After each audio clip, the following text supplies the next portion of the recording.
this episode. This little bittersweet of the Cruiserweight Classic finale. You're feeling a little bittersweet? Mm-hmm. Whatever do you mean, sir? Well, I mean, first of all, just a great show. Holy shit. Just a great show. Is what the crowd was chanting during this show many times. Yes. Yeah. What a show. But, of course, bittersweet because it's the very last one. So, for the time being, this is going to be the last episode of CWCeen. But let's go out with a bang. I mean, what a way to go out. Wow, what a way. This was a fantastic... This is by far the best thing the WWE Network has put out. Hands down. This, defeats everything. Like, I mean, set aside pay-per-views. I still call them pay-per-views. Well, do you include takeover specials? Oh, true. I mean, I guess if we they're on the same NXT, page. If we include NXT as a series as a whole, I forget that. Yeah, I forget that. That's a network special. Not necessarily fair, but like because this was so consistent in its limited run, I might have to agree. Actually, that might not be that crazy of a statement. This show was so innovative and so fresh. As a wrestling fan who, over the few years of watching wrestling, these past few years, things get a little stale and things get a little boring. I'm tired of guys like Sheamus and your big dudes like the Eric Rowans and all these guys who, to me personally, kind of put me to sleep. So these guys in the cruiserweights. The cruiserweight division just instantly attracted me. It made me instantly want to watch and see what they have to offer. And wow, did they deliver in these 10 weeks, including a finale of these matches that were just wow. I don't even know what else to say. Just a great show. I mean, I think even more so than just being cruiserweights, it was really a great showcase for what was the best wrestlers, period, outside of the WWE. And I think, we're going to look back at this tournament as really quite groundbreaking because it was a WWE production that, I mean, seemed to break all stereotypes and all, a lot of preconceived notions of what a WWE event is. Featuring a ton of people, all keeping their indie names. Their names. And wrestling styles that really are not much different from what you'd see, at a PWG or a Ring of Honor. So combine all that with the quality of production and the commentary team of really, I think, man, I think it's really tough to think of a better team from the past decade. Maybe more than that. Than Mauro Ranallo and Daniel Bryan, who I think were just absolutely amazing from the get-go for this show. Yeah, they were so fantastic. Tonight as well was no different. And here, the past few weeks we've been seeing them pre-taped, right? So this was them doing it live on the spot, and I thought both of them just knocked it out the park. Mauro always, and Daniel Bryan is always the one everyone is like, can he do commentary? And we've seen over these past 10 weeks, yeah, he is really good. So Daniel, I know you're upset that you can't wrestle anymore, but maybe commentary is the way to go. I really enjoyed everything. They made it so real. It's still real to me, damn it. Everything about it. It was, yeah. That was the other thing too, was the style of production. Yeah, everything about it made it feel like again, I'm not a prominent UFC watcher, but it made it feel like it was like close to like real fights or something like that. Am I off there or am I? Not at all. I mean, that was certainly the intent, right. and all the influences are definitely there. I mean, from the shaking of the hands prior to the matches or touching gloves, whatever you want to call it, to the vignettes that are very much UFC influenced, tales of the tape. And even today, having one of the best things I love today that we didn't really see prior, but we did see here was a post-match interview featuring an interpreter. Yeah. For somebody who doesn't speak that English, which I mean, for such a still, to this day, I think we all wonder, man, how are these guys, how is somebody like Grandma Talik going to get over in the main roster if he doesn't speak English? How's Shinsuke Nakamura going to, or he speaks enough English, but for instance, whatever, Asuka, how's she going to get over on the main roster if she doesn't speak English? The answer is simple. A translator.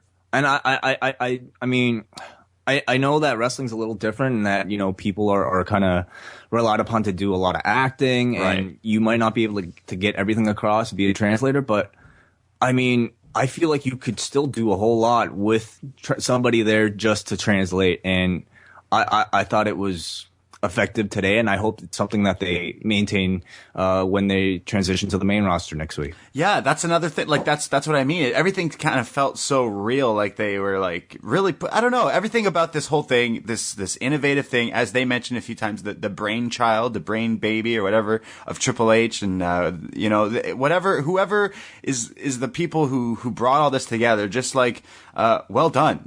Just a great show. I would definitely continue to watch this more, but now it's over, way.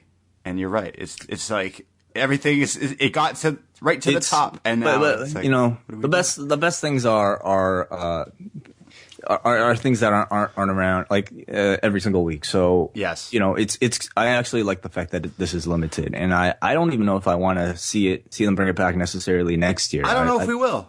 Yeah, I'd love it if they would maybe make it once every 2 year thing, or even once every 4 years. Make it really special. Switch it up, yeah. We're talking about pro wrestling and the WWE, and so we'll probably get another tournament next month. Yes, the Tag Team Classic is next month. Yeah. No, I would love to see it come back, but yeah, maybe you're right. Maybe spread it out a bit. And the way that things kind of trailed off, that maybe, it will take a little bit of a hiatus, just because of now, they're pretty much taking all these guys and bringing them to Monday Night Raw. So they can't just do that every year, or there'd just be so many guys being brought in all the time. So I think stretching it out definitely is a thing. But just such a unique show, and I enjoyed everything about it. As a nerdy wrestling fan that I am, I loved every bit of this whole tournament. It's just fantastic. And this finale, wow, these are some crazy matches. Let's get to it. Let's do it, my man.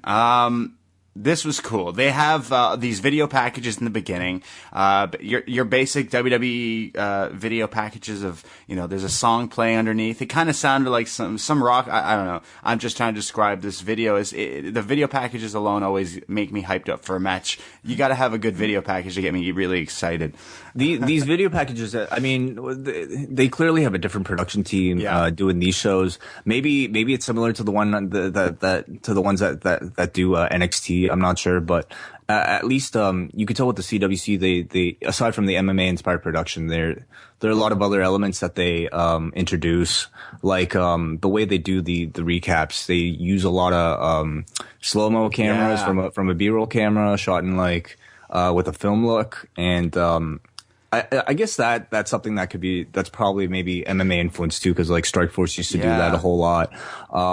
So they're employing a lot of different elements that you don't see on Raw or SmackDown. Yeah, you know what? You're the guy. You're the editor, the camera, the guy who shoots all the time. So that is something. I'm a fan of documentaries, and a lot of the BBC documentaries on crazy stuff like that. And that is a tactic that they use.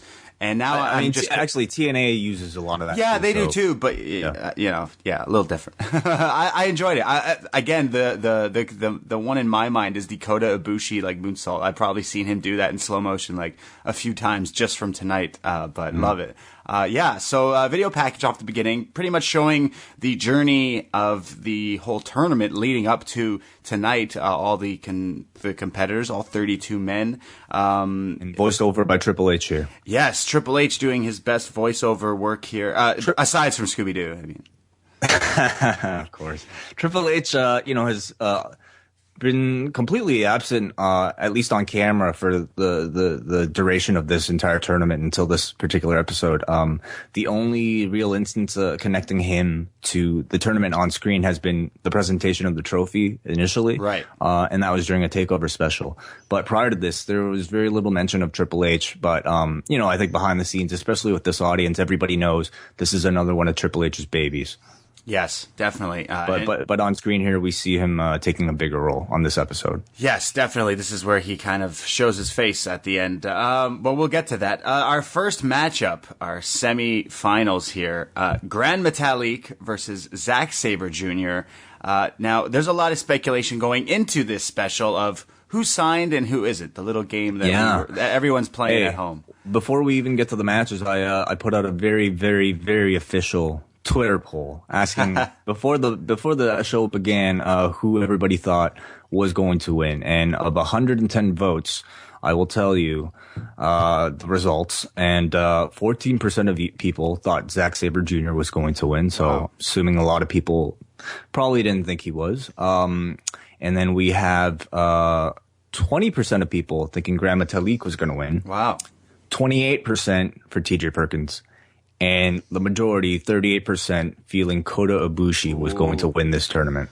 So, I mean, Chris Charlton actually tweeted out something that he must have seen it from an interview from New Japan, probably, or from somewhere over the past several days, where Kota Ibushi again reiterates to the Japanese media that he is not signing. And so I'm assuming, myself included, and I think John Pollock included, we probably partially at least assume that this could be just, a red herring.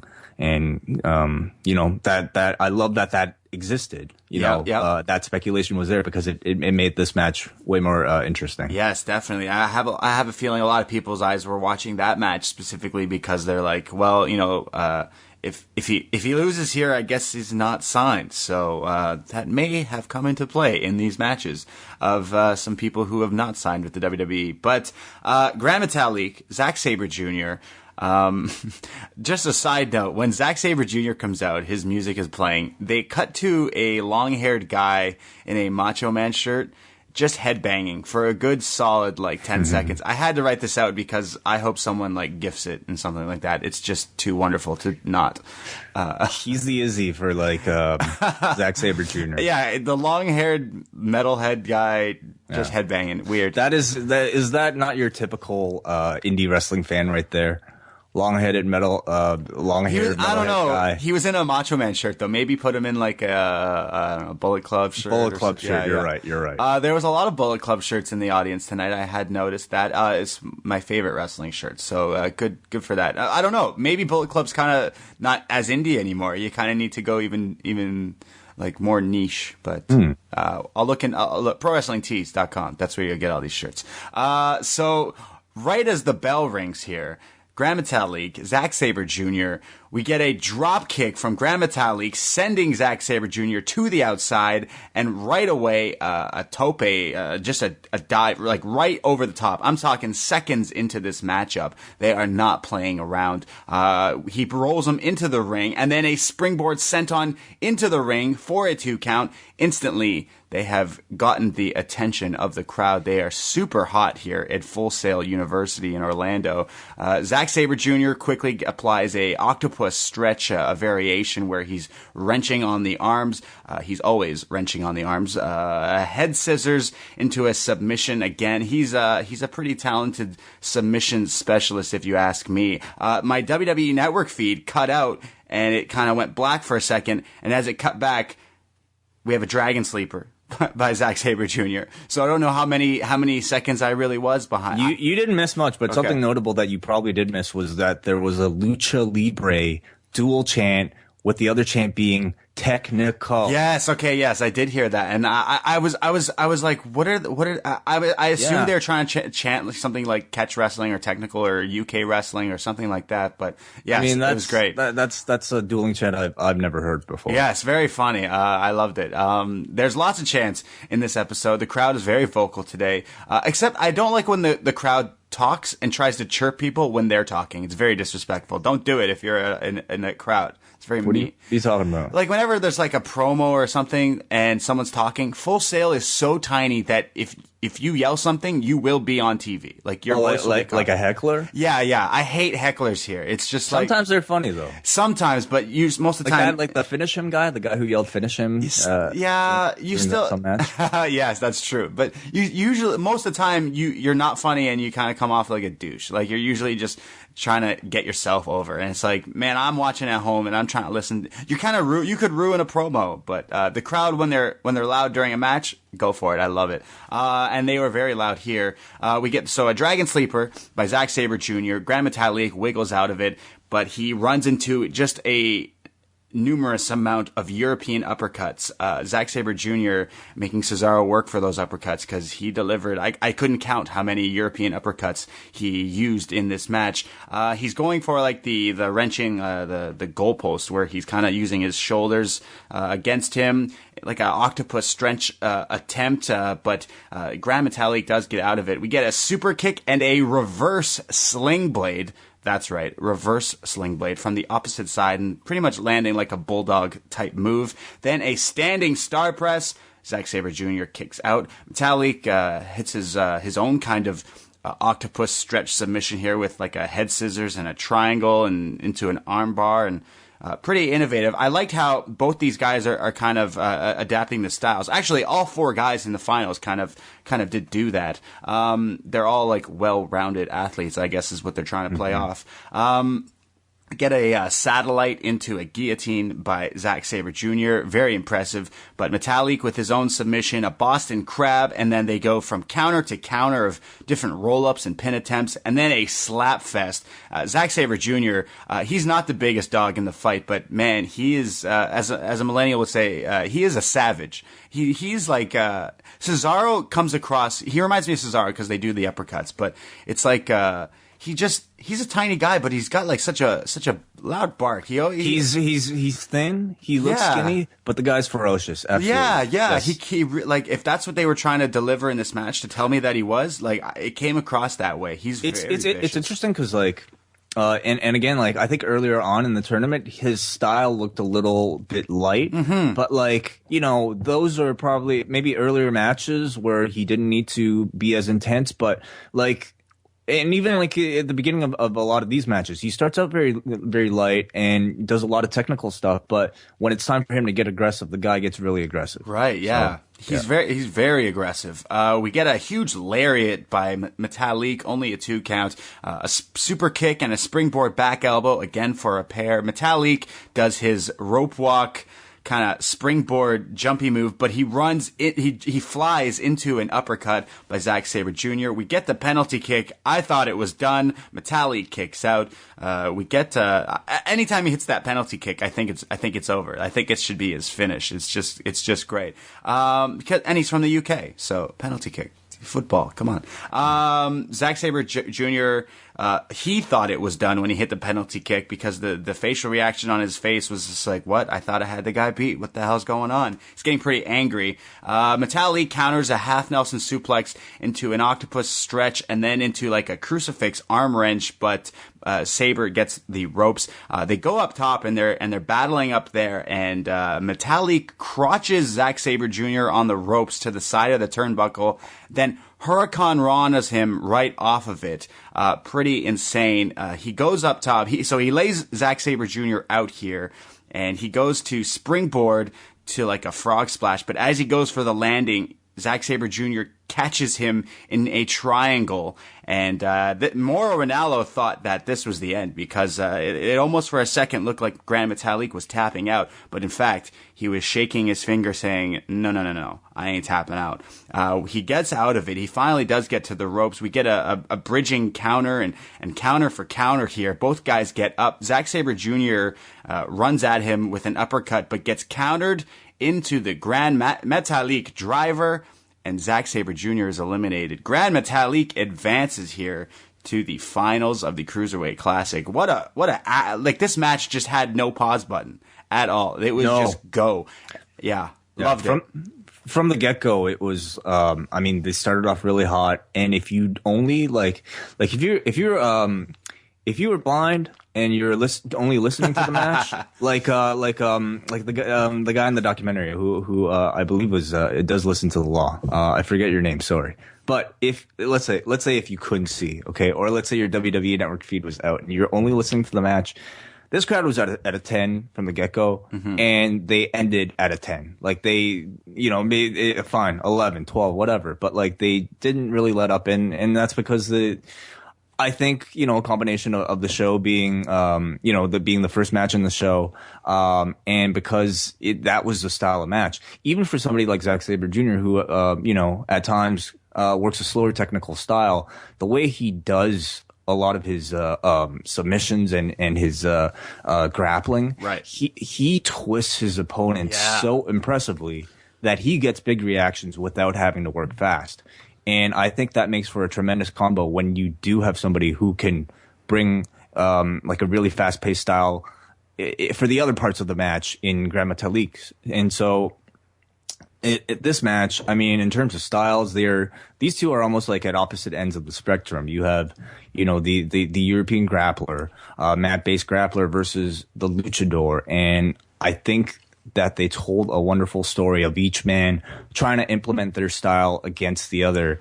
And I mean, and that's another great thing about this tournament is that you get to see so many specific styles and you get to see great representations of that. But I mean, you see this match on paper, and I know they're both very, very capable guys, but I never imagined that they'd be able to mix their two styles so well together in one single match. And I think they did that really well. Yeah, definitely. For me, it almost seemed like the story was that Grand Metalik had to kind of change his game plan and fight submission for submission, like be more technical to fight back against the Zack Sabre Jr. And in the end, I mean, he used the Metalik driver, so it wasn't anything crazy high flying, but it's his signature move. But I enjoyed it. You're right. The styles of the class, like everything about it is just great. This is a really cool, hot match to start this off with. Definitely, if you weren't, to quote, what was the line in the movie, if you didn't, you had my curiosity, but now you have my attention. That's definitely this match. What movie is that? Oh man, I'm totally blanking. Leonardo DiCaprio, Jamie Foxx, Django. Oh, okay. Yeah, great line in that movie, and they're absolutely right. This is definitely what that wanted. They knew we were going to tune in, but they made sure that we're tuning into the right show tonight, and we definitely did. That was a great opening match. Awesome. It was a really good opener, and I almost felt like it might have ended a little bit soon because, I mean, I feel like as somebody like a favorite in the tournament, like a Zack Sabre Jr., probably deserved at least one kick out from like the Metalik driver. But I understand, and this was, probably a problem for the rest of the show was, and that was you couldn't do too much in that first match, especially. So I didn't have a problem with that at all. That's true, yeah. Well, William Regal comes out after the match and gives Grand Metalik a Cruiserweight Classic medal. I'm guessing everyone who advances on gets these golds, like anywhere from this point on. It's like the silver medal. It looks kind of like the trophy, but on a medal. Then this is where after the post match interview. With the translator, and basically Grand Metalik just goes, thank you, and they cut off his answer at the end. They didn't let his translator, who was a female, they cut her off. I was like, what? I'm guessing he probably just translated it himself. Yeah. I was okay with it, but I was just like, wait, what? So, but I could tell that she was like, what about me? So, it's just super cool. This made it seem like so, I don't know, so real. Oh, it just felt like a sporting event. Yeah, 100%. Yeah, it really did. Even down to like the way that, and that might be kind of just because it's these two, but, they don't even talk like wrestlers necessarily. They're like, they talk like athletes. Yeah. It's not really like a flamboyant delivery. And I have to feel like maybe that was by design, by the producers of the show. That's 100%. You're right. It definitely comes off that way. We go now to backstage, and it is Gargano and Ciampa, and they announced that they are not facing the Revival as I thought they were supposed to. I thought they were supposed to have a match against the Revival tonight, but apparently. I think a lot of people thought that. So did they initially announce that? It's kind of. I'm trying to. As soon as this happened, I tried to think back. Like, did I miss something? Because both me and Jason both thought that that's kind of what they said, but they could have just alluded to it. But instead of facing the Revival, they announced they are going up against Noam Dar and Cedric Alexander, and I'm okay with this sub-in. I am 100% okay with seeing this match.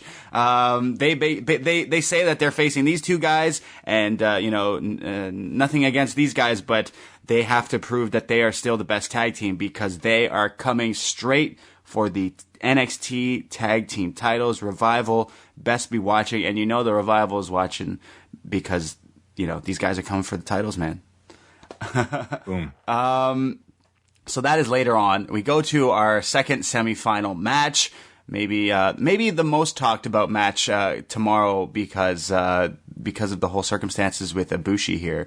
Kota Ibushi, TJ Perkins is our match up here. Highly anticipated match. Kota Ibushi was your pick, was he not? Yes, he was. Yes. Okay, and just for the record, who was my pick? TJ Perkins. All right, just say it.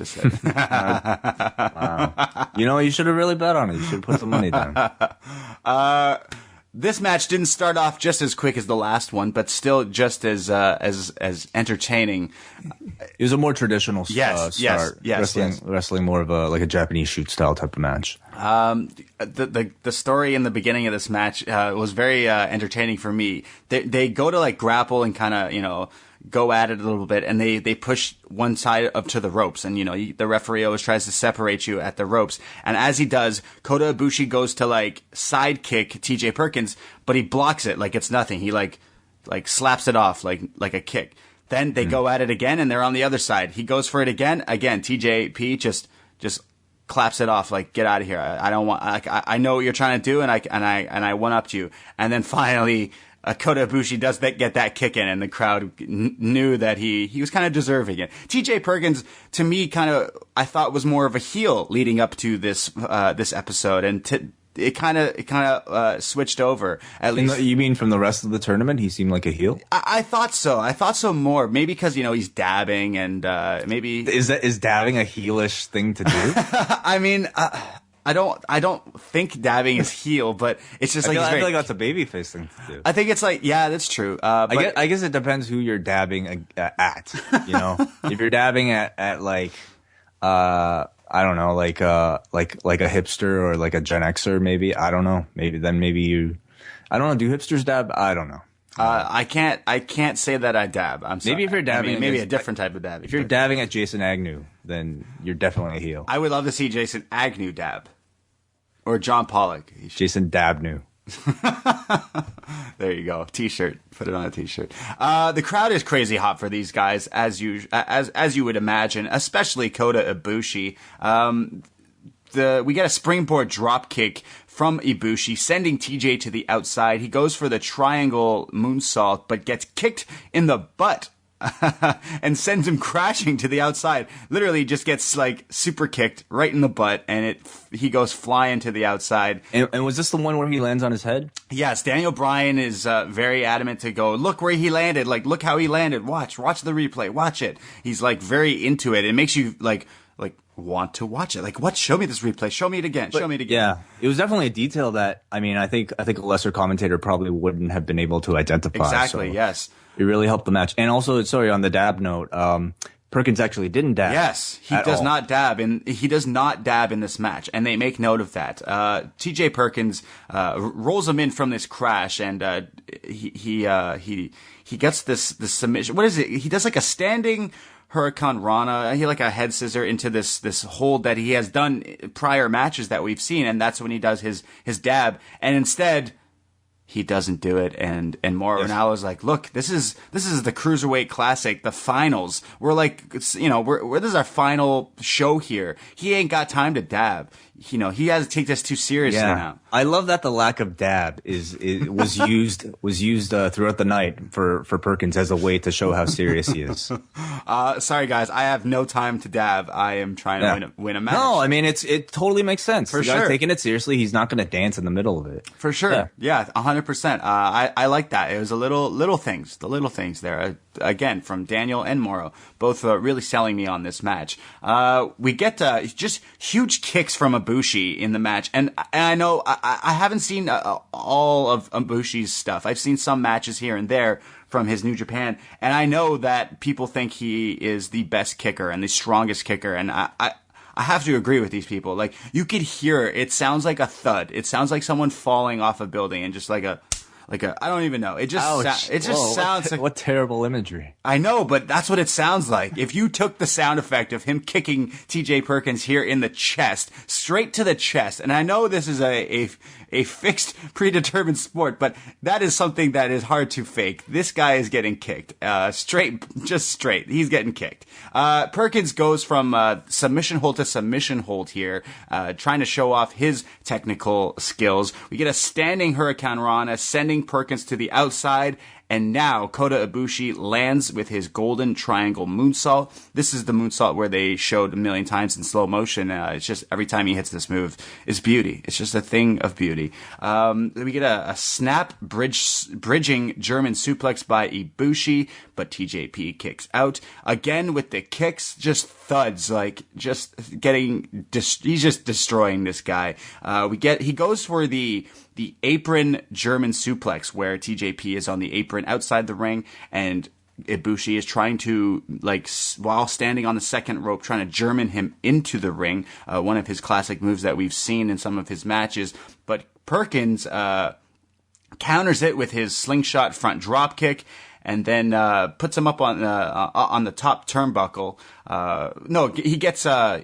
He flies off the top turnbuckle. Sorry. TJ Perkins goes in the ring. Sorry, what were you gonna say? He does the wrecking ball drop kick. Yeah, you jump over, and some of these moves are just crazy. TJ Perkins counters the Golden Star Powerbomb into a huge DDT. The crowd was ecstatic here. He hits him with a DDT, and before Ibushi even hits the mat fully, he lifts him up and hits his modified front lung blower, but Ibushi kicks out at 2. We get the fireman carry into the Pele kick. Oh, no, sorry.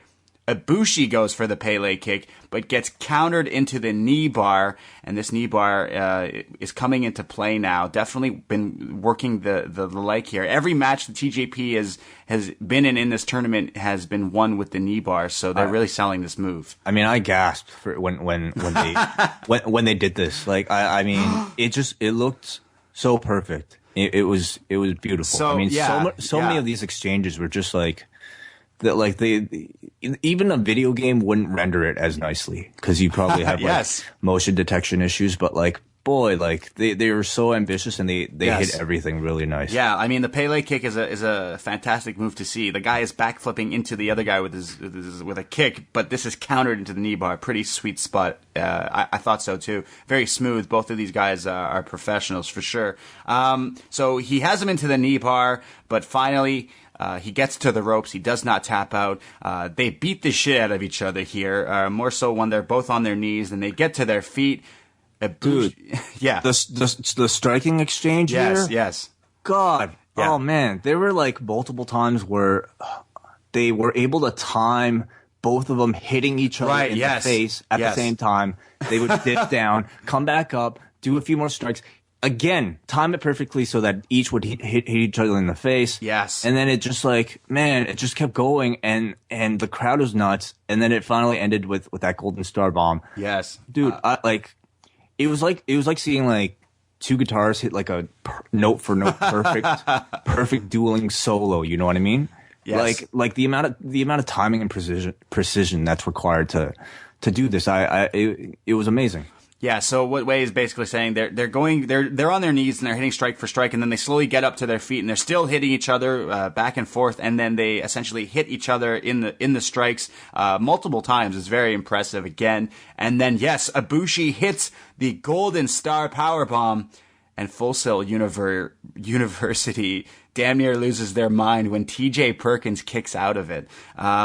He is at a loss for work. He's like, how did he kick out? What do I do now? So if he kicks out of the power bomb, he's got one other move that maybe will do the job. He goes for the Phoenix Splash, but Perkins rolls out of the way. He misses it. Ibushi crashes and burns. He gets up, fireman carry into the Pele of his own kind of thing, the TJ Perkins move, the detonation kick, as he calls it. He gets dropped underneath. He gets a 2 count only. And then Kota Ibushi gets back up, goes for the Golden Star Powerbomb again. This time, TJP counters it into the sunset flip into the knee bar. And if that's not enough, he wrenches the knee and then decides to put him in almost almost like an STF, I would say. A knee bar with the STF just wrenching up on the chin and the neck, the surgically repaired neck, mind you, of Kota Ibushi, and that is just too much. And Japan is crying because Kota Ibushi taps out to TJ Perkins. Oh my goodness, Wei, how are you feeling after this match? Man, I wanted to cry like watching this match. It was so beautiful. I felt like a kid again watching this match, and not a jaded wrestling reviewer, because I felt like super emotional during this match, because I really, first, the stakes were so high, and I legitimately didn't know who was going to win, and I really bought into everything. Like and the crowd was amazing. It was just really, really perfect pro wrestling. I really liked this match. Yeah, if you couldn't tell. Yes, I really love this one as well. This was really fantastic work from both of these guys. And now hearing all the things about Kota Ibushi not signing, it was like this was just like a little tease. It was like, oh, here, I'm going to be in some WWE programming, and not anymore. I'm not coming back. But hopefully he does his thing, and maybe one day he'll be back. Yeah, maybe. Ring. I think so. Yeah.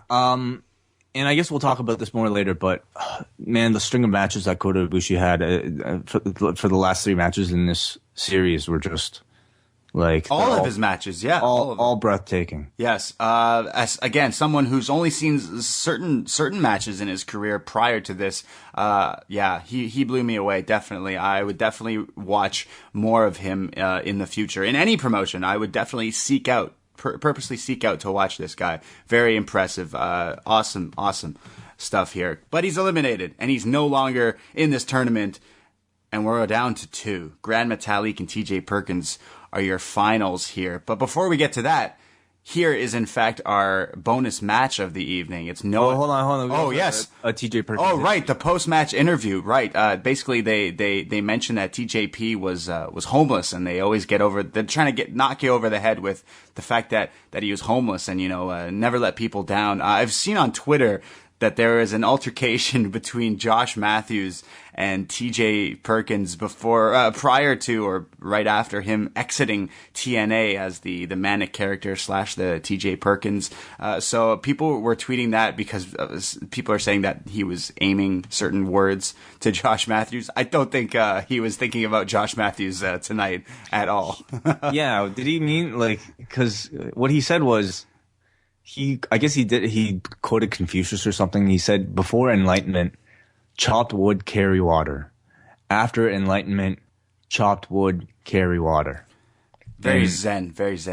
Yeah, and I guess that was to indicate that nothing changes for him. He still has a final match to go to, but I don't know how I felt about the Confucius stuff. It was a little odd. Yeah, a little bit. I'm a very zen person, man. Good vibes, but yeah, it was a little out there. But yeah, I don't know. I mean, he's supposed to represent the Philippines, but he looks very American to me. But I don't know if that was the reason why they try to get like a more. I'm not sure. Yeah. I think he was probably trying for something, but I don't know if that necessarily worked. But right. This match was just. Still, incredible. It was great. Yeah. Fantastic. So now here is the bonus match. Noam Dar and Cedric Alexander versus Team DIY, Tommaso Ciampa and Johnny Gargano. This match was crazy. To be completely honest, trying to write notes for this match, not possible. On a live show, very no, and I don't blame you. I don't blame you, please. This was insane. I'm just gonna run off essentially the highlights. This was talk about the first. I mentioned the first match. There was no pause button. This match was on 1.5 speed because this match was so fast. All 4 guys here are just incredibly talented. This was so cool. The crowd loved it too. Here again. Bear with me. This was very fast. We get a handspring kick and a huge tope con hero, as Morrow called it, from I didn't even write who did it. See, that's how hard it was to call this match.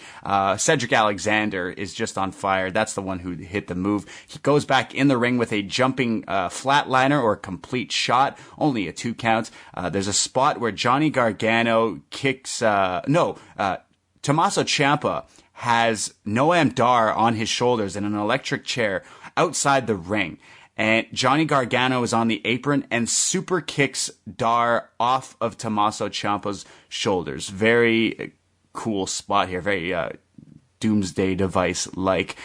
We get the in-ring spear by Johnny Gargano onto Cedric Alexander, only a 2 count. Cedric fights back with a huge, and I mean huge, Michinoku driver. Johnny Gargano kicks out of that. Ciampa damn near knees everybody in his match. I wouldn't be surprised if he accidentally kneed Gargano. He just throws knees around like nothing. He's like Zack Sabre Jr. and his uppercuts. It's Tommaso Ciampa and his knees. Would you consider Tommaso Ciampa strong style? I don't know. I don't really know that distinction. To me, it's all, he would certainly fit in with a New Japan style for sure. But typically I find like strong style in North America kind of means here's a Japanese guy. Yeah. Okay. That works. They did say that at Kota Ibushi. They're like, strong style, Kota Ibushi. Yeah. So, yeah. Ciampa is, again, he's kneeing everybody. He does a move in most of his matches where he does like a bicycle kick. He does a bicycle knee. Like, this is how many knees this guy's doing. He's so many variations. We get a bicycle kick by Dar onto Ciampa, but runs into an enziguri. Then Cedric Alexander hits his own enziguri. Everyone is hitting everyone in a full rotation of a circle. Just insanity. Full Sail is going nuts. As was I. I was just like, what is happening? I can't even describe some of these moves. This was, when I think of like cruiserweights and like high flying and all this stuff, this is this match. This match is just insanity. Again, the crowd is loving it. We get the Johnny Gargano vintage like roll through kick, but it's countered into the knee bar by Noam Dar. Ciampa breaks it up. He gets the tag in. He's going up against Noam Dar, but Dar gets some offense onto him, and he does the Johnny Gargano, the Tyler Breeze kind of move where the guy is perched up on the top rope and you Cheeky Nando's. Yes. What is it? Cheeky Nando's. Cheeky Nando's. Love it. Is it? All right, never mind. It's apparently it's like it's a saying in England or something. I guess Will Ospreay named it, and Nando's is like a food chain. Yes, Nando's chicken, Portuguese chicken. Yeah. Well, so it's a cheeky version of that. Ooh, love it. And it's a kick. Well, Nando's Portuguese chicken is a little spicy, so it's got a little bit of a kick. So maybe that's why. Just a little bit. So he hits this. He sets it up, and he's going for this crazy kick. But instead of, usually guys get the guy in the spot and they super kick him through the legs. But instead, Noam Dar from the opposite corner runs right at him with a huge flying running drop kick. It was actually Cedric. Oh, was it Cedric? Sorry, yeah. He sets it up for Cedric, right? Dar was attacking Gargano outside. Yes. Yeah. He sets it up for his. So Cedric hits that move. He does not hold Ciampa down. They eventually get Cedric out of the ring. They toss him out. We get the lawn dart by Gargano onto Noam Dar. And Team DIY does it themselves and hits their knee super kick combo finish and pins Noam Dar. Johnny Gargano and Tommaso Ciampa still going strong as a tag team. Whether or not it's in NXT, on the Cruiserweight Classic, or on Monday Night Raw, these guys are very impressive to watch. Love these guys. What did you think of this? I thought a very good match. Really good match. And I think it was more your typical indie style match. It reminded me so indie, yeah. Everybody just hitting their big moves, everybody trying to impress and steal the show. And in that sense, it was very good. I feel like I couldn't really appreciate it as much because I felt like I was still recovering from the previous two matches. That's true. And I almost, even in a way, found it a little counterproductive to the card as a whole because I felt so spent from the last two matches that I feel like maybe this particular spot on this card could have been replaced with maybe a slower pace match to set me up for what was even to come after this. But, as a match on its own, I mean, I thought it was great. If this match happened on Monday Night Raw, People would be like, "What the hell did you see that match? What the hell?" Like it was crazy. It reminded me of an indie match. But the thing, my issue with indie wrestling is like, me and you were having this conversation like at work the other day, where it's like, you can't. It's not WWE like. It's not WWE produced, you know what I mean? WWE is so well produced and everything, but certain indie shows are just, they kind of look like shit. You mean the TV product? Yeah. Like when they film it, right? Like if I'm watching it at home, sure, live, it doesn't matter. You can enjoy a great match anywhere in a high school gym, in a bingo hall, or in a giant stadium. But like watching at home it can be a little difficult when it kind of looks awful. So when you have all these indie guys and you get the WWE like production value, money. Like essentially, like I don't know if that's a terrible thing, but like it makes it so much better. So maybe that's why it's clicking as well. It's like, oh, all these indie guys know how to have really good matches, but no promotion they work for has the money to like film it properly. Well, guess what? We do. So here you go. So it's like, I swear Triple H just wants to beat the indies at their own game. Oh, New Japan's getting popular? We're going to snipe all their guys. Oh, the indies are super popular? We're going to take those guys too. Like, they're just killing it. 2016, crazy year for wrestling. Yeah, they're definitely like pillaging a lot from the independent scene. Yes. But I feel like something like this has reinvigorated the independent scene because I think it's made people more aware of of wrestlers that are around. I think like, anytime you go to an indie now, you know that everybody there has a chance of making it into the WWE because what they're looking for has completely changed. Yeah. So, I feel like it's helped the independents. If I'm an independent worker, if I'm an independent wrestler, and this is going on, and all this stuff with the Cruiserweight Classic is going on, and all these indie guys are just getting so much respect, and all the eyes are on them now, it's got to light a fire under my ass now. If I'm going to these indie shows, I don't care if there's 20 people in the crowd, I'm going to go out and make sure these 20 people go home and talk about it. I mean, for all the love that the Performance Center gets, in the end, it's the independents that are really churning out all these high level guys. You know what I mean? Right. The Performance Center is not. They're taking these fitness models or football players, and they're not necessarily turning them into stars on the main roster. All the guys that are turning into stars are guys that started on the indies. They're getting good because they have all this experience from the indies. So it's still really the place that I think the wrestling fan recognizes to go to look for the next crop of guys. Yeah, you're right. Like, look at Mojo Rawley, ex-football player. He's not doing super great. Sure, he's on the main roster, but no one's really excited when he comes out. And same with all the fitness models and stuff like that. It's maybe we're gonna move away from that completely. Maybe not WWE. When Vince steps down, we'll move away from that. Okay. Well, Mauro Ranallo and Daniel Bryan are ringside for their commentary, getting prepared for their final match here. They're pretty much saying goodbye to us. Essentially what they're saying. They're like, thanks, all for all that stuff. They bring in William Regal, who is the NXT general manager. They kind of ask him a few questions about, his career and things about that and how this thing came about. Mm-hmm. And in recruiting the 32 men along with Canyon Seaman, the HR guy. I believe. So he says, even though it was the brainchild of Triple H, him and I don't remember the name, but they go around. Yeah. So Canyon. Yeah. Oh, like Canyon? No. Right. Sorry. Rest in peace. William Regal is just saying, like, man, I can't do these high flying things. I can do some technical stuff, but nowhere near as talented as these young guys, and basically putting everyone over. And yeah, it was cool. Then they bring in Corey Graves and Corey, Mr. Monday Night.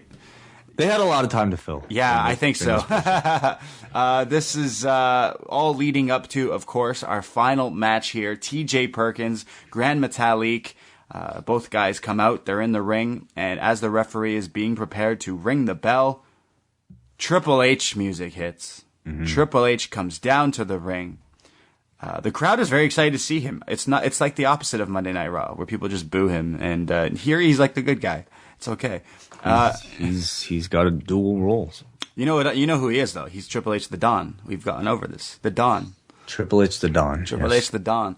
Triple H grabs a microphone. He talks about how the Cruiserweight Classic is like a big deal, and all these he appreciates and loves the support and all the guys who are in it, and basically says that you two have gotten here, but unfortunately there can only be one, and that the Cruiserweights are coming to Monday Night Raw, and that the winner of this match will be the winner of the inaugural Cruiserweight Classic, but also they will be walking in to Monday Night Raw next week as the new WWE Cruiserweight Champion, revealing the brand new Cruiserweight Championship belt. What did you think of this belt, Way? It's purple and silver. I was expecting basically the exact same design as the Universal, the World, and the Women's. Yeah, but it doesn't look like that. Just a different color, but this was a completely new design. This was Was this almost like a octagon, hexagon shape? It looks so cool. It's the purple strap and then silver, instead of the gold, it's silver. I love it. It looks cool. It's something completely new. It is very cool, and I like it a lot. And I love that they kept the purple color scheme, because it's something that makes it all unique on its own. The purple color scheme is something that's not shared by either NXT nor Raw nor SmackDown, and I think it keeps the Cruiserweight identity intact. And it reminds you about this tournament that I think has really helped bolster that reputation. This was unexpected, I think, for everybody, for them to announce the championship at the end of this tournament. And I wonder when it was decided. I mean, because I wonder if this was always the plan or if they just decided to do it now. Yeah. I feel like this match, because both of your favorites and, arguably the biggest stars of the tournament, Zack Sabre Jr. And Kota Ibushi weren't in here, I feel like the main event kind of took a blow in terms of star power. And so Triple H coming out, doing this whole thing, making the stakes greater, I think was a necessary thing. And I think it obviously helped, increase interest for this match. Yeah, definitely. As soon as because he doesn't have the belt with him right away. You don't know he has it. And then he goes, and then they'll be the new champion, and then someone hands it to him and he unveils it out of the bag, and the crowd went crazy. The crowd popped. So you're absolutely right. I feel like if anyone who's kind of worn out or maybe not as interested, someone tweeted me and you during the match saying that live at Full Sail that there was some people standing behind him, a row behind him, and he heard them say that if Zack Sabre Jr. and Kota Ibushi aren't in the finals, they would leave, and they did. This person said that, the guy who said he's going to leave actually left. So that's a little insane. I definitely would not do that. That's a little disrespect. So don't do that. That's mean. It's bad. But yeah, definitely. Maybe you're right. The star power was a little lacking because everyone kind of wanted to see the other two guys. But you're right. It got us back in. It hooked us back in. So TJP, Grand Metalik. The winner here now has a lot to win, nothing to lose essentially, but a lot to gain. A Cruiserweight Championship belt, and to be the first winner of the Cruiserweight Classic. Lot at stake here. Start off the match, TJP with his head scissor hold, and still no dabbing. No dabbing at all. He ain't got time for that. Ain't nobody got time for that. There is someone in the front row with a dab on M TJP sign. I love that. We get a Boston Crab into Morrow called it a pendulum hold. Very impressive looking submission type move here. We get an exchange of all these flashy hold for holds and counters and stuff like that. Grand Metalik with the luchador again going against TJP, who's kind of more of a well-rounded athlete, I would say, wrestler, because he's got some of the submissions like the knee bar and a lot of the submissions he pulls out, but he also has high flying as well. Mm-hmm. So I feel like he's a great mix of that. Yes. Again, he was my pick, Way. That's why I picked him. Grand Metalik with a suicide dive headbutt through the ropes. TJP gets the Muda lock on at some point here. Metalik does get to the ropes. Again, the story here is similar to the last match. TJP knows that once I get this knee bar on you, it's over. You're going to tap out. So that's the story here. He definitely wants to go. And both guys are tired from their first match. Both guys went like 20 minutes easy. So they're already spent. About 15 each. Yeah. So they're spent here. Also, the time limit for this match, as it is the final, was 60 minutes. They did not go that long. But they did announce that in the beginning of the match. Grand Metalik, with the suicide dive headbutt. He gets him into the rings. He does his rope walk springboard senton that he did earlier in the night, 2 count only. We get a surfboard by Grand Metalik. We get a headstand into a head scissors, sending both of the guys to the outside. They basically get onto each other there. A slingshot senton by TJP into the ring, Eddie Guerrero style, tope atomico, 2 count only. TJ is on the offense with a sidewalk slam and a suplex, but just can't put away Grand Metalik. There's a spot where TJP is on the apron. Outside the rope on the apron, and Grand Metalik from inside the ring on the other opposite end runs in the inside, clears the top rope, and hits him with a Frankensteiner off the apron to the outside. That was amazing. Yeah. That was incredible. The crowd did not know what to do. The crowd was like, what did he just do? This was an insane spot. This dude just cleared the top rope and caught him with this Hurricane Rana Frankensteiner off the top. Insane. I wish they showed even more replays of this. This was crazy. How does someone do that? I don't know. Just crazy. But back in, we get a springboard senton to the outside. So after he hits the Hurricane Rana, it wasn't even over with that. Grand Metalik got up, goes back into the ring, and springboard sentons to the outside onto TJ Perkins. Again, he throws him into the ring. TJ is laid out. He hits a springboard elbow drop. Perkins kicks out. Grand Metalik then hits his rope walk where he turns around mid rope walk. It's crazy. It's impressive for a springboard dropkick in the ring. He goes for his standing star press like earlier in the night that we saw, but TJ rolls out of the way, so nobody is home. As he lands and hits the mat, the knee bar is applied. Perkins is on it, but Grand Metalik gets the ropes.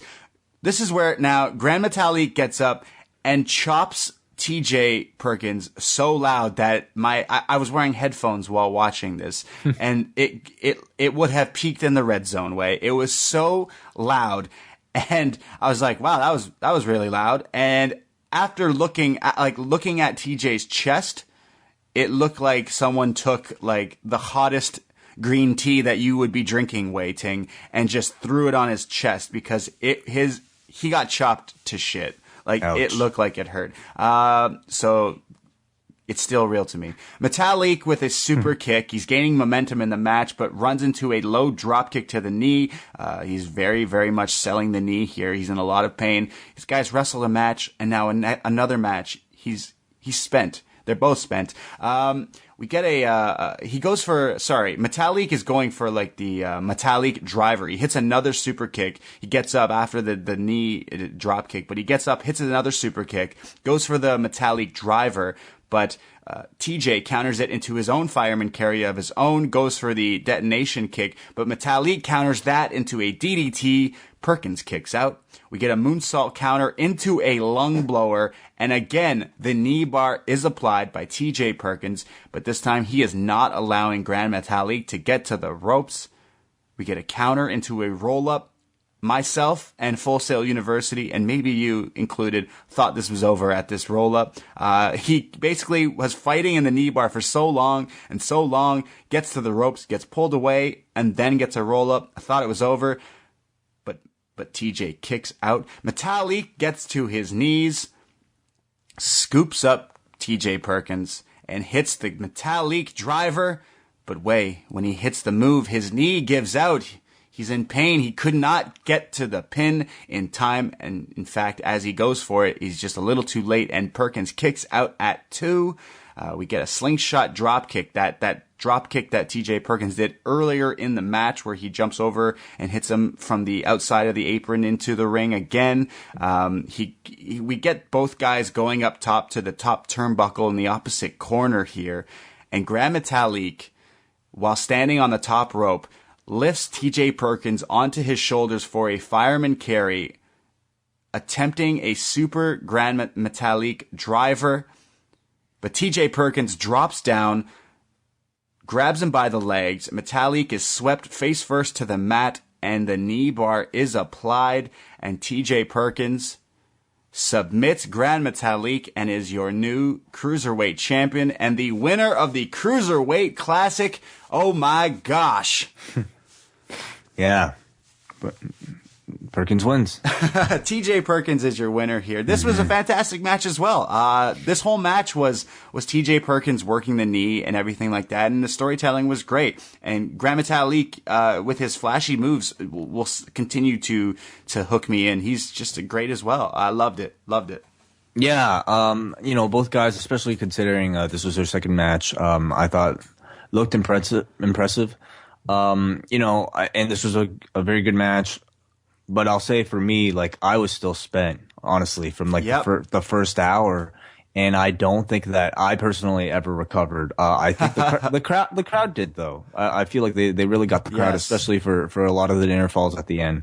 But it felt like the show had peaked, and it felt like the announcers were a little spent. You know what I mean? Yes, Brian lost his voice. Brian, for that tag match, like, really laid low because he said, he admitted he wanted to save his voice for the main event. And, I think in the main event, it sounded like Morrow was maybe laying low a little bit. Mm-hmm. So, I think it's kind of, it's a little bit unfair to compare like this to the match that took place before, because I'd like to, grade everything almost like on its own, but you kind of have to because it's one full show. And I'll say, like, because it was, later on in the match, because the match wasn't as good, it kind of took it down a notch for me, and it felt like the show had peaked, but nonetheless, still a very good match, and I think the right call for the winner.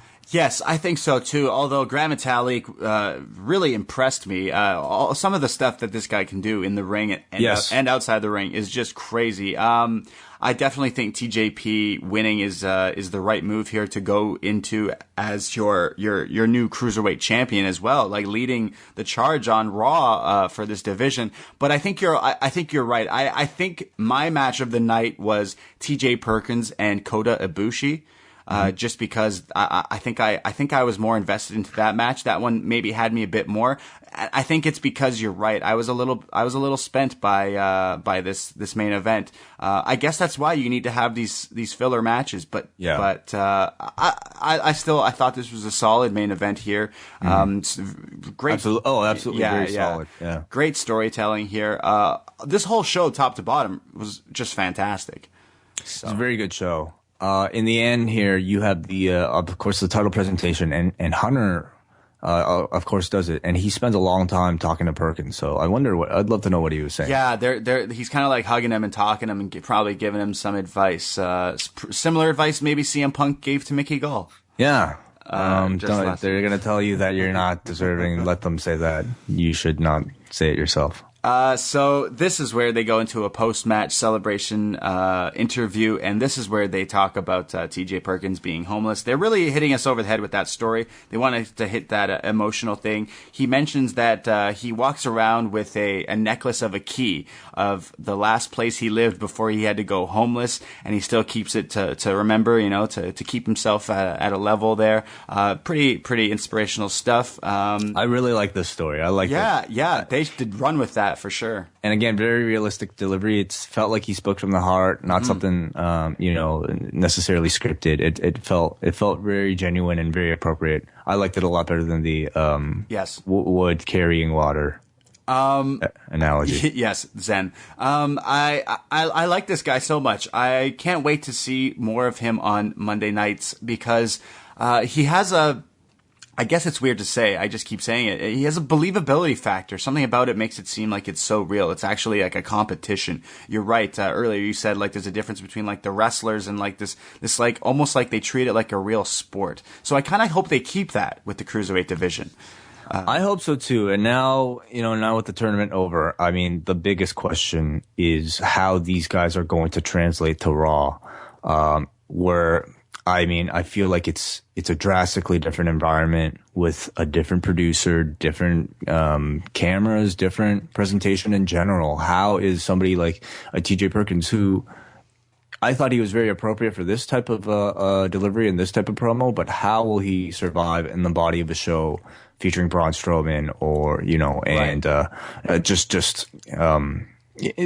then again, though, I mean, there's also, it's just different, with the script and all this stuff. I wonder how that'll translate. And not just for TJ Perkins, but for Grand Metalik, but for any of these guys. Yeah. What do you think? What are you expecting for Monday? For Monday night, I think with TJP being the champion, I have a feeling, and I mean, it's obviously I could be wrong. I have a feeling that he's going to connect with the kids.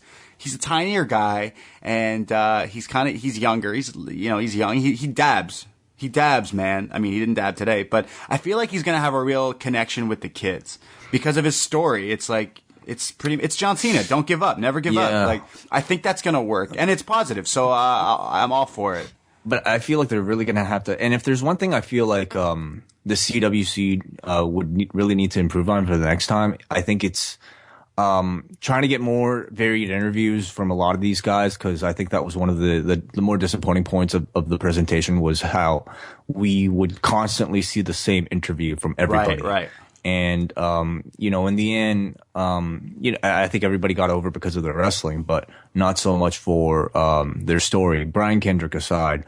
So, on Raw, which is a much more, I think story heavy show, these guys will certainly impress in ring, but they are going to have to rely on creative, I think, to really make an effort to introduce a guy like a TJ Perkins, because they're great wrestlers on Raw, man. Like, Kalisto's a great wrestler. Yeah, I'm interested in seeing a mix of some of the guys we already have on the roster. For sure. I want to see Kalisto, Sasha Banks, and some other people were front row for the main event here. Yes. Kalisto is the one I want to see. But I mean, Kalisto's a great wrestler. Neville's a great wrestler, but those guys aren't over on the main roster. You know what I mean? You're right. And I mean, I guess losing doesn't necessarily help, but I mean, these guys have wins, but they just don't connect. So somebody like a TJ Perkins, creative really, I think they need to make him a priority if they want to get this division off the ground. I mean, I would love it if they kept the same production team for a segment, or at least the cruiserweight segments on Raw, and just almost kind of treated it as its own entity. I mean, I'd love to see that experiment and how that would play out. Just cause, I mean, the way they did it here was so fresh and great, but I don't know. I don't fully expect that they'll do that. Well, I mean, there's a cruiserweight championship now, so they can do similar things where it's like guys just want to be champion. It makes sense. Everyone wants to be the best, but I have an issue with this. The elephant in the room way. If TJ Perkins really claims to be the cruiserweight champion, then he needs to step up and face the last champion who never lost the belt way. Hornswoggle. He deserves a rightful match to see who the unified cruiserweight champion is. The fact that Hornswoggle was the last cruiserweight champion, I think, disrespect lowers my expectations yet again for what I'll see on Monday. With this, that was a long time ago. That was like what, 2007 or something. Like that was probably almost 10 years ago. Jeez, I guess so. I think times have changed. Hopefully. I mean, they're off to such a great start, and they built such a great reputation for the cruiserweights with this tournament that I hope that they'll be able to continue it. But I mean, I can't help but play the pessimist, to think about it. And let's talk about the tournament though, as a whole. And I want to know your performer of the tournament. Now I want to know your match of the tournament. Ooh, good question. I think I really, really liked this TJ Perkins and Kota Ibushi match. But you know what? And I know people are going to say that Kota Ibushi and Cedric Alexander was their favorite match from this tournament. And I'm stuck between those two. But just to go left field, I'm going to say Johnny Gargano and Tommaso Ciampa was my favorite match of the tournament. Just because those guys just went out there for like 15, 20 minutes and beat the shit out of each other. That one really was fantastic. Yeah. And I think the first great match out of this tournament. And if they had that match, let's say in the semifinals or the finals, it would have meant even that much more. Right. That match seemed like an eternity ago.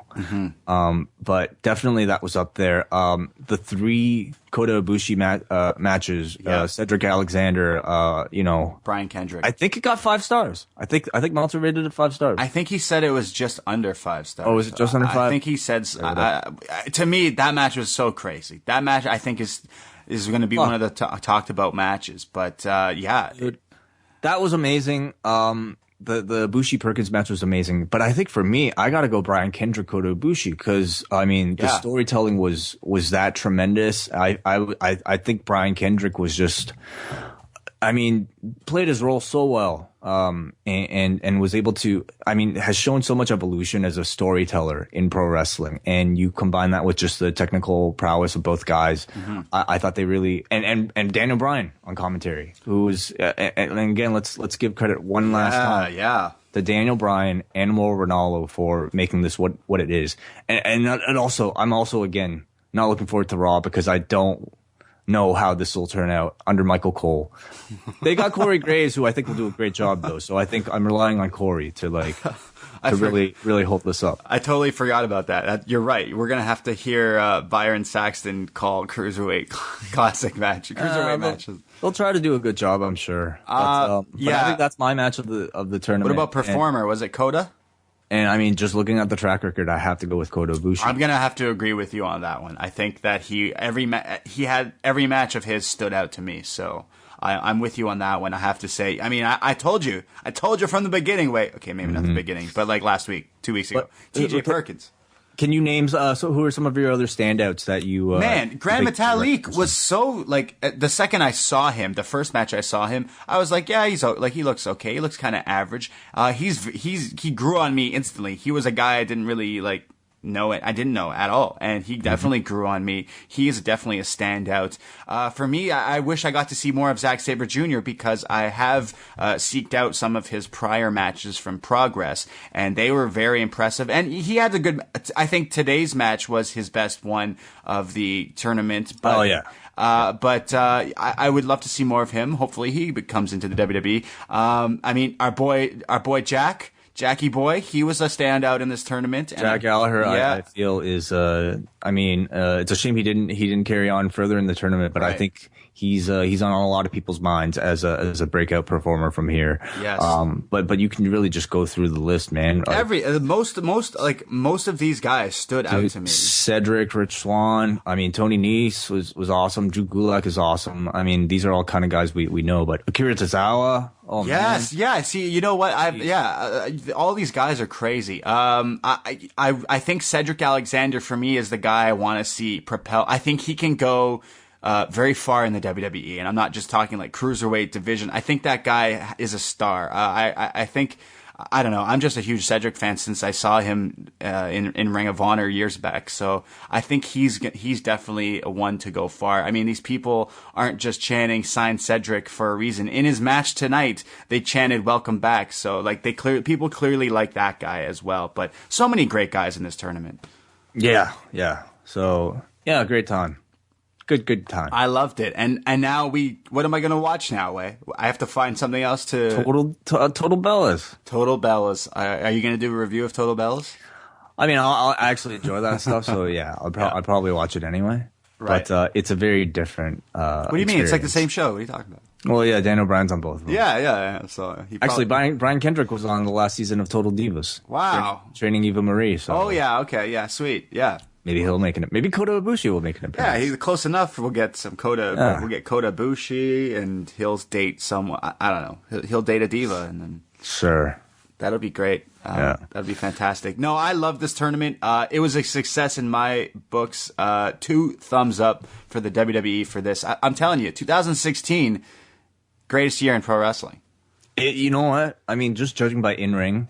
You might have an argument, man, because shit, this year is just... Tell me a better year. Someone, I dare you. Kevin Owens is your champion. You got AJ Styles. AJ Styles is WWE champion. Do you realize, Nakamura AJ was sorry, Nakamura AJ. It's still 2016. Was this year. Yeah, so it's still count. This year is insane, man. I'm telling you, 2016... is the year of wrestling. Just fantastic stuff. WWE, they knew, a few years back with the whole everyone upset that they kind of messed up the Daniel Bryan thing. They're making up for it now. They're like, hey man, we got you. We sorry. We good, fam. We got you still. So great. Still. Great. 2 thumbs up for this whole tournament. Just fantastic stuff. If you haven't seen it and you just decided to listen to me and Way nerd out about it, go watch it. Yes. But we have feedback because some people did watch it, Way.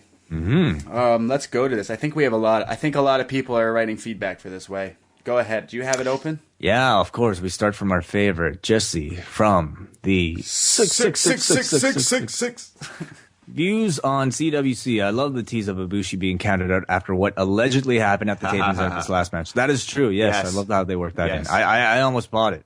I also love TJP checking Ibushi's kicks. I remember an interview Santino Marella did with The Law about a year ago when he said he wanted to see more checked kicks and stuffed takedowns in wrestling, and I completely agree. I consider Ibushi among the top 3 wrestlers in the world, and I also hear he's a very strange person, so I don't blame WWE for not getting him signed.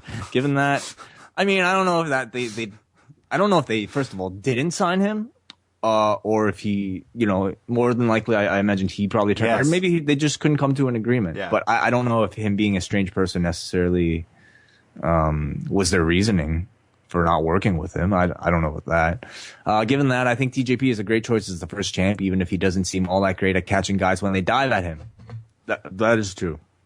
Well, at least that there's one missed dive in that main event. I hope it's incredible to see what the WWE has done with misused talents from TNA. He hopes Brayton will reunite to review Total Bellas. Probably not, because I don't think Braden will watch. There's still so many questions I need to ask you in feedback threads to get your views on topics such as Party Next Door, DVSN, and Jazz Cartier. Party Next Door and Division are both under the OVO label, Drake's label. Party Next Door, I'm a huge fan of. I've seen him live a few times. He's not great. Division kind of fell flat. And Jazz Cartier, he might be just hype, so maybe. But those are all upcoming Toronto. These are. I think you should save these questions, Jesse, for what's next, because I clearly have no idea. Oh, Jason would be like, where's the Party Next Door? And what are we dividing? And what jazz? What jazz? Music? What? I don't know. Thank you, Jesse, from the 6. Suntan Superman. Hey guys, I'm a big fan of the show. While I haven't gotten a chance to watch the CW finals at the time of writing this, I know you guys are both big on music, so I wanted to ask which entrance theme has been your favorite? Of the CWC, I mean, I can't really tell. Yeah, none of them have really made that much impression. I like Cedric's.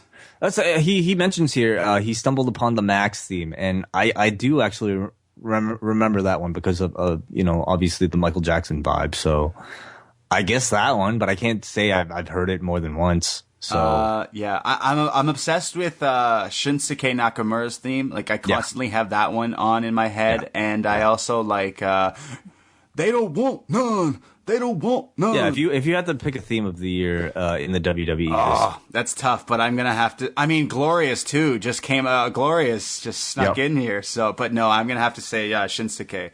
Me too. So it's just fantastic. Just beautiful piece of music. It just gets stuck in your head. Exactly.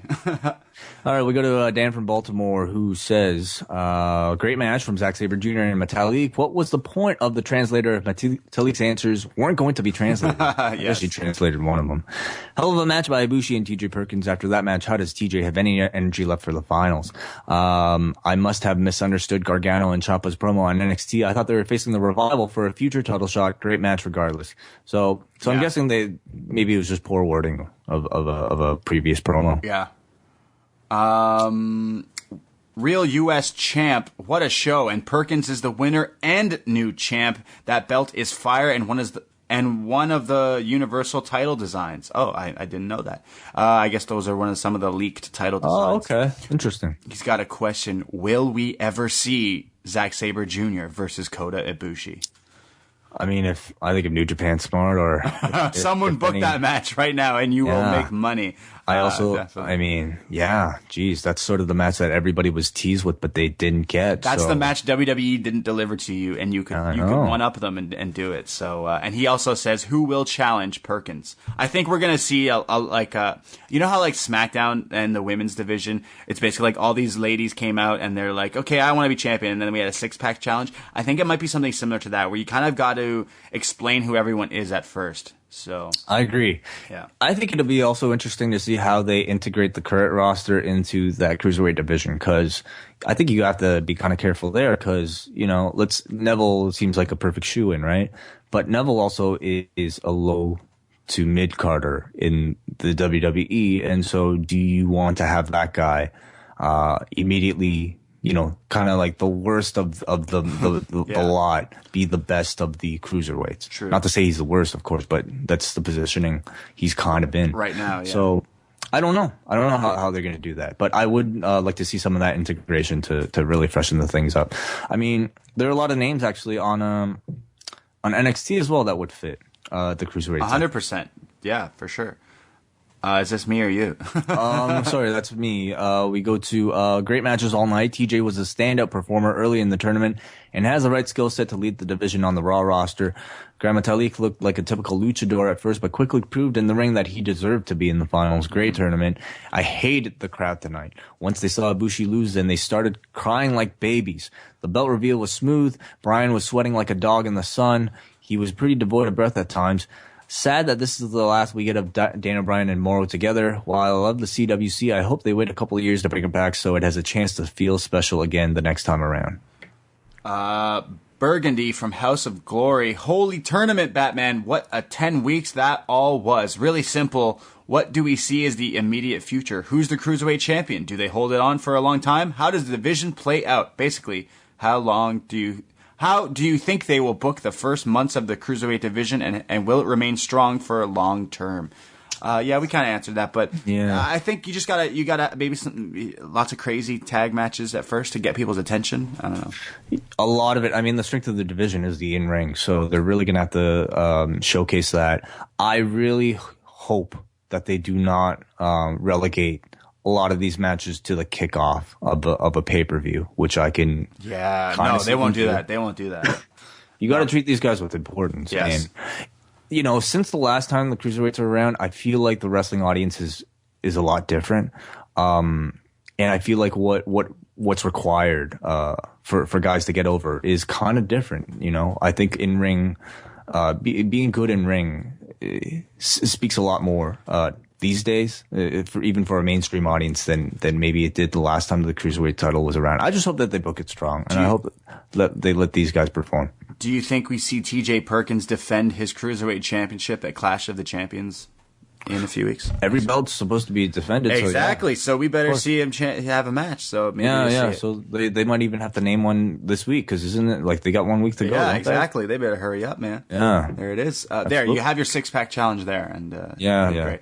Swanky92, what a great show. 4 great matches, even though you can debate the tag team match winner. Awesome to see TJP win the title and finish the underdog story.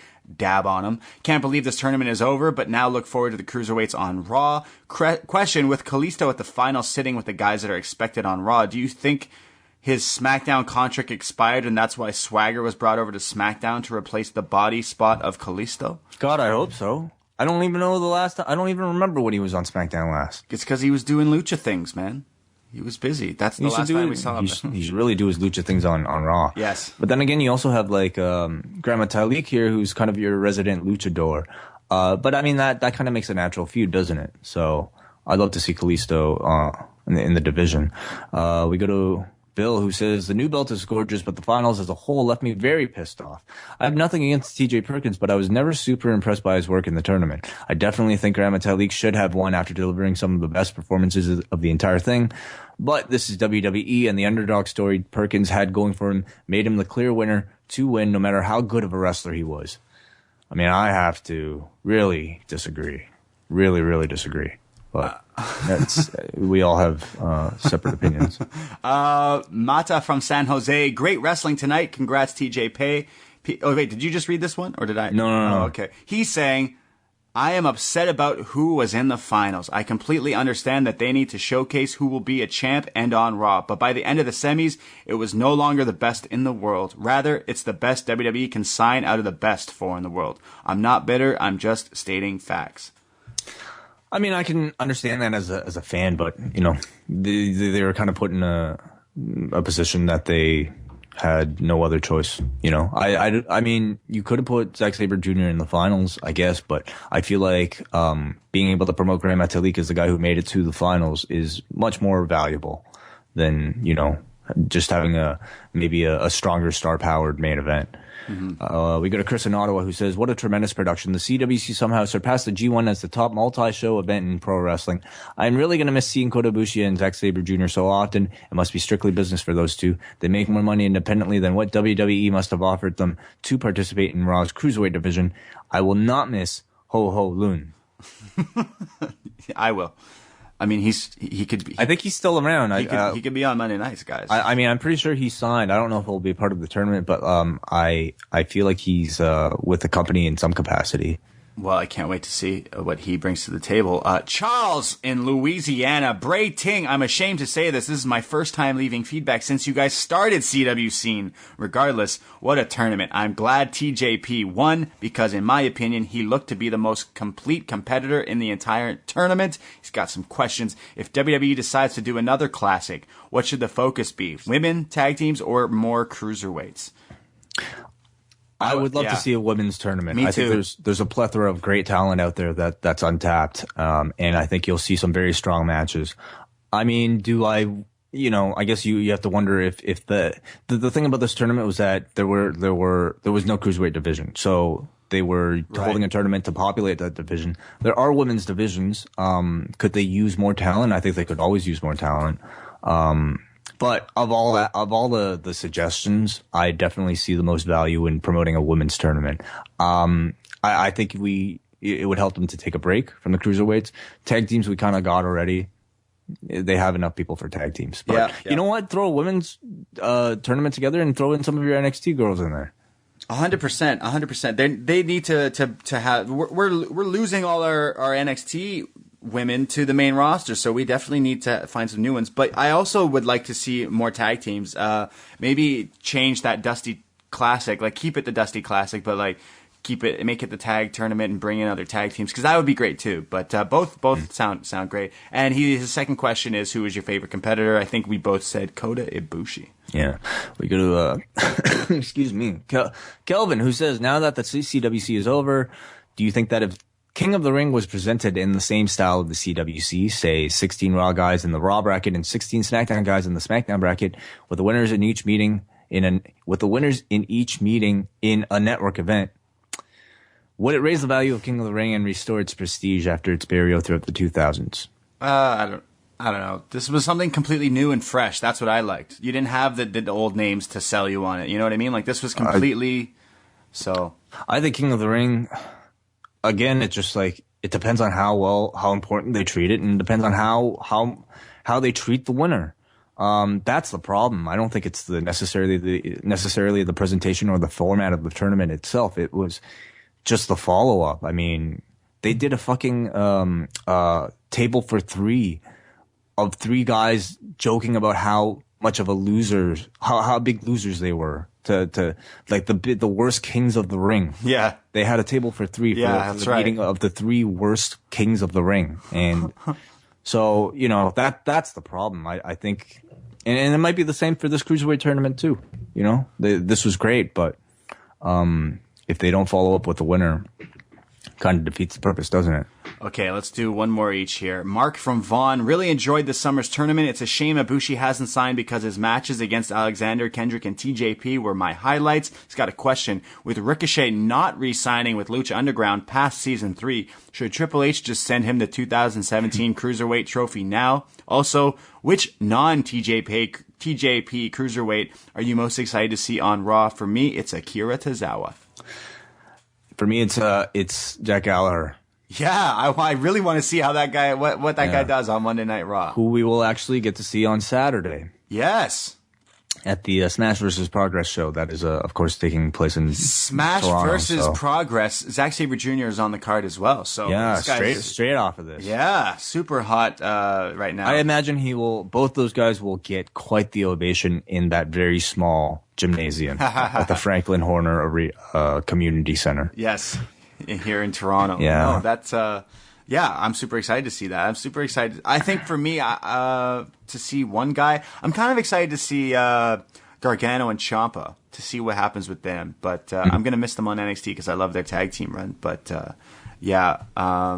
And then there's one last one here that I thought we should mention because there was a pre-show in this match. Our friend Will from Georgia, I'm stealing the feedback from you, Wei. Yep.